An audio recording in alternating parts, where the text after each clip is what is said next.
সুপ্রভাত। সকলকে জানাই অনেক অনেক সুপ্রভাতের শুভেচ্ছা, শুভ সকালের অনেক শুভেচ্ছা জানিয়ে শুরু করছি একটা নতুন ব্লগ। আর এই দেখো, বুঝতে পারছো, আমের মুকুল চলে এসছে আম গাছে। এখন যে হোটেলটায় রয়েছি তার আমরা দোতলায় রয়েছি, তাই জন্য এখান থেকে এই বাড়িটা দেখা যাচ্ছে। আর তার সেই বাড়িটায় যে গাছটা দেখো, ভর্তি মুকুল। অঘ্রাণ মাস এখনই বলে মুকুল। তুমি ভাবো, চারিদিকে এরকম হাই রাইজিং বিল্ডিং, আবার এই বাড়িটা তার মাঝখানে চাপা পড়ে গেছে। চলো, এটা তো আমাদের হোটেল রুমে। আর এই দেখো, আরেকজন ফ্রেশ হচ্ছে, তার সাথে সাথে টিভিও চলছে। এখানে আবার স্নোফল দেখাচ্ছে। ও বাবা, এটা কি ভূত? ওরে বাবা রে! বলো, সে good morning, how are you? Good morning, hi everyone. সকলে নিশ্চয়ই ভালো আছো, তোমাদের ভালোবাসে আমিও কিন্তু বেশ ভালো আছি। চলে এসেছি ব্রেকফাস্ট করতে। আর গিয়েছিলাম একটু মেয়ের জন্য একটা পাশে সামনের জায়গাটা একটু দেখেও আসলাম, এক্সপ্লোর করে আসলাম। আর সাথে নিয়ে আসলাম পিঙ্গো টেরে মেরে। মেয়ে ভীষণ ফেভারিট আছে, অনেকটাই মেয়ে সুস্থ দেখলে। এখন আমি ব্রেকফাস্ট সেরে নিই। আর এরকম গুছিয়ে যদি কেউ ব্রেকফাস্ট দেয় তাহলে সে ব্রেকফাস্ট যেমনই হোক আমার কাছে তো দারুণ লাগে, দারুণ। তবে একটাই সমস্যা এখানে, সেটা হচ্ছে ইলেকট্রিক কেটলি। এইটা কালকে রাতে আমার বর গিয়েছিল কিনতে, কিন্তু আশেপাশে এমন কোনো বড় দোকান নেই যেখানে ইলেকট্রিক কেটলিটা পাওয়া যায়, মানে ইলেকট্রনিক গুডস পাওয়া যায়। অনেক দূরে হয়তো সেগুলো, বা হয়তো আমরা জানি কাছে কিন্তু খুঁজে পাচ্ছি না নেটেও। এখন সকালে এসে আমি ওদেরকে বলাতে বলে, মা আগে বলবেন তো। আমি তো বলেছি কালকে। বললো না, সব রুমে নেই, কিন্তু আছে, আমি এক্ষুনি পাঠিয়ে দিচ্ছি আপনার বাচ্চার জন্য। সাথে সাথে ঘরে দিয়ে আসলো। তা আমি খেয়ে নিই, আমি খেয়ে রুমে যাব, মেটটা নিয়ে রুমে চলে যাব, ওর বাবা নিচে এসে খাবে। চলো, দেখতে থাকো পুরো ব্লগটা।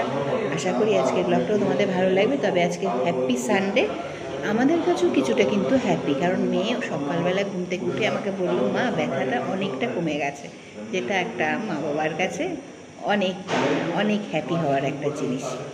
চলো দেখো আর কি কি করি আজকে এইখানে রবিবারে আফটার দ্য সার্জারি, সেটা অবশ্যই তোমাদের সাথে শেয়ার করব, তোমাদের এক্সপিরিয়েন্স কিছুটা বাড়ানোর জন্য। দেখো, ইডলি, চাটনি, সাদা চাটনি, এইটা আমি নিয়েছি। বড়া ছিল, আমি নেইনি ব্রেকফাস্ট, এখনও আমি খেয়ে নিই। Thank you.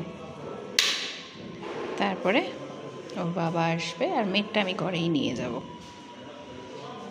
চলো, এটাই ওদের কাছে সব থেকে মানে কি বলবো, অথেন্টিক একটা সাউথ ইন্ডিয়ান ডিশ। আর এটা সবচেয়ে ফেভারিট ওদের, আমি যা দেখলাম। ওরা খুব প্রেফার করে এই ব্যাপারটা, যে সকালে এই চালের ইডলি খাওয়াটা। চলো আজকে তাহলে ওদের মতন করেই খাই। আর চাটনিটা দেখেছো কেমনভাবে সুন্দর করে সাজিয়ে স্প্রেড করে দিয়েছে। এত সুন্দর সাজিয়ে গুছিয়ে যদি কেউ খাবার দেয়, তার আহা, চাটাও দারুণ, তার মজাই আলাদা। কেমন ইডলি? ইডলি বুড়ি, তোকে সাউথেই কোথাও পড়তে পাঠাবো, বুঝলি? মাধ্যমিক পাশ করে যা, তারপরে তোকে সাউথ ইন্ডিয়াতেই পাঠিয়ে দেবো। তোর এত সাউথ ইন্ডিয়ান ডিশ ভালো লাগে? হ্যাঁ পাকলু, ব্যথা আছে একটু? আর বেশিটাই নেই, কমে গেছে? ও আচ্ছা, তাই? আচ্ছা, খেতে খেতে অত কথা বলতে হবে না। একটু বলে ব্যথা আছে, অনেকগুলো ব্লাড বেরিয়ে যাচ্ছিল। তুমি ঠিক ঠিক বলে, আমার শুক্র বুড়ি, ও আমার শুক্র বুড়ি এত টাইট করে বেঁধেছে না, ওই কারণে যে মাথার যে ব্যান্ডেজটা ওটা টাইট করে বেঁধেছে দেখে চোখ দুটো ছোট ছোট লাগছে নিচের দিকে। না বাঁধলেও হবে না, ছোট বাচ্চাদের তো একটু জোরে বাঁধতেই হবে, নাহলে এদিক ওদিক চলে যাবে। আর আরও ছোট বাচ্চাদের তো পুরো মাথায় ব্যান্ডেজ করে দেয়, পুরো একদম, তাই না মাম্মা? ছোট্ট বেবিদের পুরো মাথাটা ব্যান্ডেজ করে দিয়েছিল না, দেখেছো না? এখন ওই যে ড্রেস চেঞ্জ করে দিয়েছি, এখন মাথার উপর দিয়ে জামা কাপড় পরতে আর কোনো অসুবিধা নেই। এতক্ষণ তো আমার ড্রেস পরেছিল, সাদাটা আমার একটা শার্ট। মা শার্ট পরতে পরতে গিয়ে সেদিন বলছে, বাবা মা তোমারটা আমার হয়ে যাচ্ছে, আমি বড় হয়ে গেছি। দেখো আমার মেয়ে সত্যিই বড় হয়ে গেল, ইডলি বুড়ি। এখানকার সত্যি ডাক্তাররাও প্রেফার করছে, সবাই প্রেফার করছে ইডলি, তার মানে এটাতে গ্যাস হয় না। আর এই দেখো চাটনি, এটা তো ওর ভীষণ পছন্দের, এই চাটনিটা,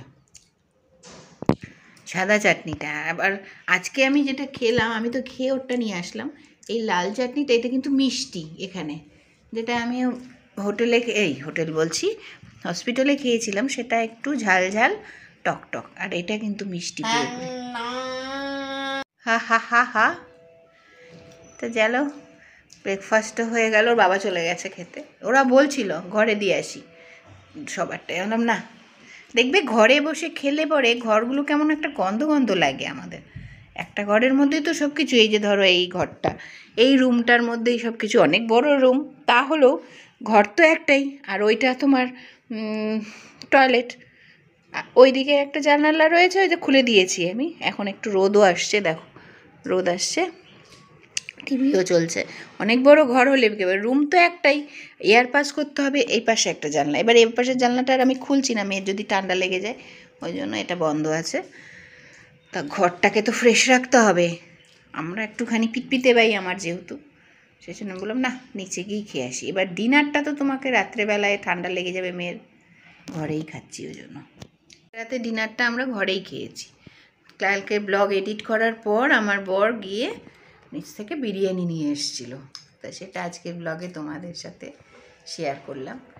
আর সেই বিরিয়ানিটা এত বেশি হয়ে গেছে, বোধহয় বলেছে 4 জনের দেবে, 3 জনের হয় না, 4 জনের দেবে, যে ও খেয়েও চলে আসলো। সেটা বোধহয় 6 জন খেতে পারবো, 6 জন রয়েই গেছে পুরো একদম। আমি রেখে দিয়েছি, ওই যে রাত্রে যেহেতু বানিয়ে নিয়ে এসছে, ওখানে রেখে দিয়েছি, যদি ভালো থাকে তাহলে খাবো, যদি ভালো না থাকে তাহলে। তবে এইখানকার কালকে যে বিরিয়ানিটা খেলাম, এটার মধ্যে দেখলাম ওরা ডিম দিয়েছে, যেটা হায়দ্রাবাদে অন্য কোথাও আমি কিন্তু ডিম দেওয়া বিরিয়ানি পাইনি। এদের বিরিয়ানিতে আবার ডিম আছে দেখলাম। 4 জনের জন্য ছিল, মানে 4টে ডাবল প্যাক, সেখানে ছিল হচ্ছে 4টে মাংস, 4টে বলে ডিম দিয়েছে ওইখানে মনে হচ্ছে। রাঁধুনি বাঙালি, বাঙালি আর উড়িয়া মিলেমিশে আছে। ও এই জন্যই বললাম না যে এখানে কোথাও আমরা বিরিয়ানি এতদিন ধরে খেয়েছি, আগের বার এসেও এতদিন ছিলাম, কখনো ডিম পাইনি, আলু পাইনি। আলু তো পাবোই না, এটা খুব স্বাভাবিক, কারণ ওটা কলকাতার বিরিয়ানিতেই হয়, মানে ওয়েস্ট বেঙ্গলের বিরিয়ানিতে আলু থাকে। দম বিরিয়ানি বলুন আর এমনি বিরিয়ানি, মানে আলু ছাড়া আমাদের বিরিয়ানি হবে না, আর ডিমও থাকে। কিন্তু এইখানে এই প্রথম বলছি যে প্রথম পেলাম ডিম।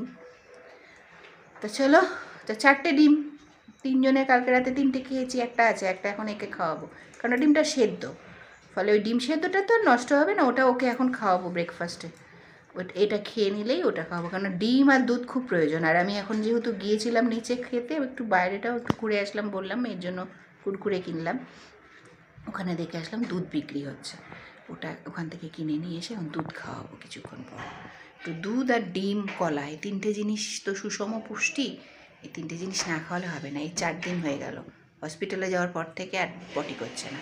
ডাক্তার যদিও বলেছে এখন একটু এটা হবে, কিন্তু তাও কষে গেলে আবার চাপবে না, তখন আবার মাথায় ওখানে এসে পড়বে, চাপ পড়বে, কুথু দিতে গেলেই তো চাপ পড়বে। আর এর ভীষণ এই স্বভাবটা, মানে ব্যাপারটা রয়েছে, এর একটু কনস্টিটিউশনের সমস্যা, জন্ম থেকেই কনস্টিটিউশনে ভোগে আমার মেয়ে, যার জন্য প্রতিদিন ওকে আমি দুধ কলাটা তো প্রতিদিন খাই, দুবেলা খাওয়াই। তা এখানেও আছে, এই 3-4 দিন কলা দিতে পারিনি, ব্যাস কষে গেছে না। ঠান্ডা বাই চান্স লেগে গেলে, প্রথম কোথা থেকে ঠান্ডা লেগে যাবে ওটির পর, কলা দেইনি। ডাক্তার বলেছিল যদিও ঠান্ডা না লাগে তাহলে দিন, কিন্তু আমি আর রিক্সই নেইনি, লাগের পরে যদি লেগে গেলে তখন তো মরেছি এবি, তখন মেয়েটার কি হবে আমার, এত বড় একটা কাটা। তা চলো দেখতে থাকো ব্লগটা কিছুক্ষণ আরও, আর কোথায় কি করছি সবটা তোমাদের সাথে শেয়ার করছি। এই দেখো আজকে বোনলেস চিকেন বিরিয়ানি নিয়ে এসেছে ওর বাবা, আর তার সাথে দিয়েছে একটা ডিম। ডিমটা বলছিলামই দেয় এখানে, ডিম কিন্তু এইখানকার বিরিয়ানিতে দেয়, তা তার জন্য অবশ্য দাম একটু বেশি নেয়, আরও যেহেতু বললাম বাঙালির রাঁধুনি, সেই জন্য সেই একই রেস্টুরেন্ট থেকে এনেছে, কিন্তু আজকে বোনলেস চিকেনের ছিল। সাথে দেখতেই পাচ্ছ স্যালাড দিয়েছে, ওর মধ্যে লেবুও আছে, ডিম, চিকেন, রাইস যথেষ্ট পরিমাণ মতন। আর এই দেখো সুন্দরী খাচ্ছে রে বাবা রে বাবা রে। বিরিয়ানিতে বলো। এরা আবার লেবু নেয় এক্সট্রা। এই যে এটাতে দিয়েছে, লেবু দেয়। না না এই তো লেবু দিয়েছে, এই দেখো। যারা খায় লোকাল পিপল তারা আবার এক্সট্রা লেবু মেরে খায়। তাই? আর ওই যে আরেকটা কি দিয়েছে বিরিয়ানির ভেতরে, কি দিয়েছে আরেকটা প্যাকেটের মধ্যে দেখো। ওর বাবা ডাইনিং টেবিলে বসেছে। হ্যাঁ হ্যাঁ, রায়তা, রায়তা আছে না? আমাদের আচার আছে। আচার না, সাম্বার ডাল, সাম্বার ডাল বিরিয়ানির সাথেও আছে, রায়তাও দিয়েছে। রায়তা দেয় সব খাবারের সাথে, খেতে কিন্তু দারুণ টেস্ট, যাই বলো আর তাই বলো। এটাও একই টেস্ট, কিন্তু এটা হচ্ছে বোনলেস। আমার সন্তা মন্তাতে খেতে পাচ্ছে, এটাই আমার সব থেকে বড় পাওনা, তাই না? ভালো। সে গুড নাইট, গুড নাইট। ব্লগের একদম শেষে চলে আসলাম তোমাদেরকে গুড বাই জানাতে। আর আজকের দিনটা তো ঘরেই কাটলো, শুয়ে বসে দেখলেই, ঘরেই খেয়ে নিতে হলো, বিছানার উপরেই বিশেষ করে মেয়ের জন্য খেতে হচ্ছে, কারণ ও তো টেবিলে গিয়ে বসে খেতে পারবে না, এতটা দূর হাঁটা, ওইভাবে বসা। আর সেই অসুস্থ মানুষ কী আর করবো, আর হোটেলে তো মাটিতেও খাওয়া যাবে না, ওই জন্য বিছানাতে বসেই সবাই খেয়ে নিলাম। মানে মেয়ে খেলো, মেয়েকে দিলাম, ও খেলো, ভালো মতোই খেয়েছে, আজকে অনেকটাই সুস্থ আছে। তারপর তো বিছানা চাদর তুলে ফেলে এখন নিজেদের যে নিয়ে আসি আমরা, যখনই যেখানেই যাই নিজেদের চাদর নিয়ে যাই। এই যে দেখো, গায়ের চাদরও নিয়ে যাই, বিছানায় পাতার জন্যও চাদর নিয়ে যাই।